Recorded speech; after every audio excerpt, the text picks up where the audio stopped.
Hey guys, welcome back. I'm the 3D fella, and in this video I will go over and explain how this scene was set up and afterwards show a time lapse of the process, giving you all the information you need to create something like this. Just note that this is geared towards more advanced Blender users. Enjoy! So, to begin, here we have this bottle. So firstly I'm just going to zoom out and hide all the unnecessary pieces. Okay, so here's the basic lighting setup. And I'm going to quickly explain what each piece in this project is doing. So, firstly, there's this big, as you can see, this big bowl over here, which is just keeping in all the lighting, reflections. It doesn't have a lot of specular, so there's not that much light bounce. It's got a bit of a beveled edge over here, and it's got a smooth shading on. Okay, that's that.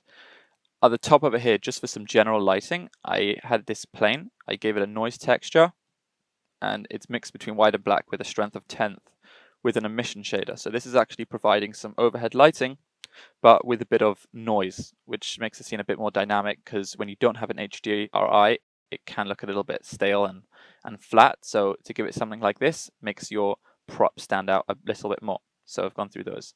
This is just another light, more immediate for the lid. You can see this is with it, and without it, the top of the lid just looks really grey and bland, and with it back, you can see, with it back, you can just see those dimples much nicer. So let's hide that. We then have a couple of lights just to show off the rim and these words, these glossy words. So in those, we have this rim light, whoops, we have this rim light, which is giving this edge, this one giving this edge. This one is giving a little bit of light across the edge over here, as you can see. It's mainly evident on the last frame, but that's what that one's doing. So they're all just outlining this bottle, kind of. And then, yeah, this is just general light at the front. There's just a couple just to give. This is another noisy pattern. It's very simple to make. If you go through the time lapse, you can see it's just with a random offset over here. So yeah, so that's how I created this. Also an emission shader, giving some more interesting lighting to the scene.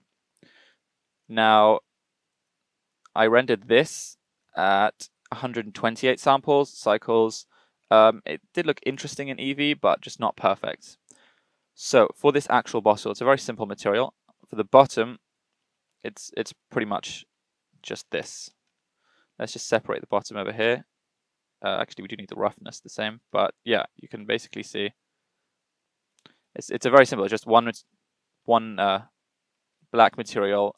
The specular is decent, like in the middle, but the roughness is pretty high. As you can see, if I take this out, I have to bring the roughness up to about 0.7. That's where it's holding. And then over here for the words, that's just a simple texture, where if I go over here to shader, not shader editor, if I go to image editor, I can open up the words, which is just something I made in Sketchbook Pro. It's very simple. It can get tricky when you have black words on a white background. So it's either just have white words on a black background for doing this alpha mask, or just have a transparent background, which is what I did, and then it doesn't really make a difference what the color is. That's a mask for the words. So between the color of the words, it's pretty much the same.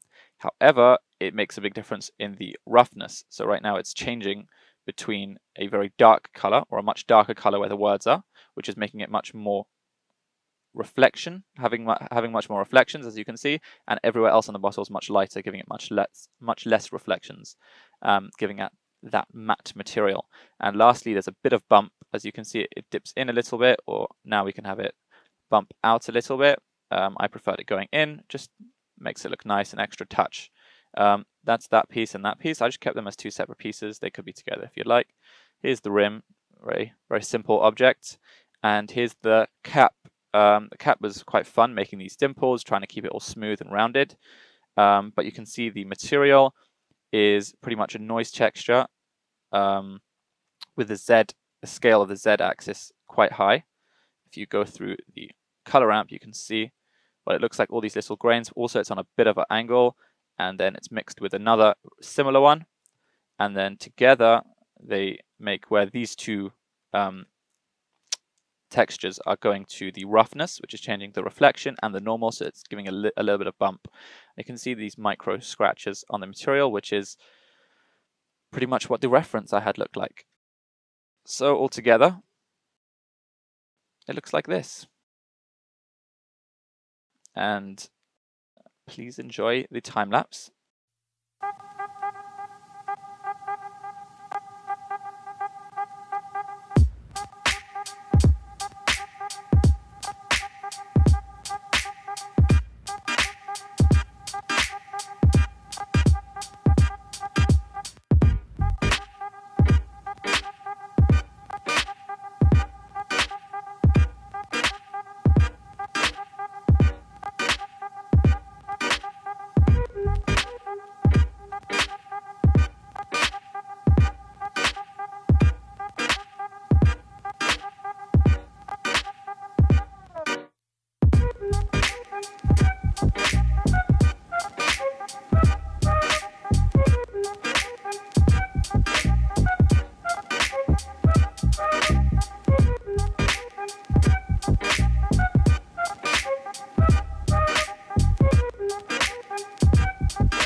What we do here is go back.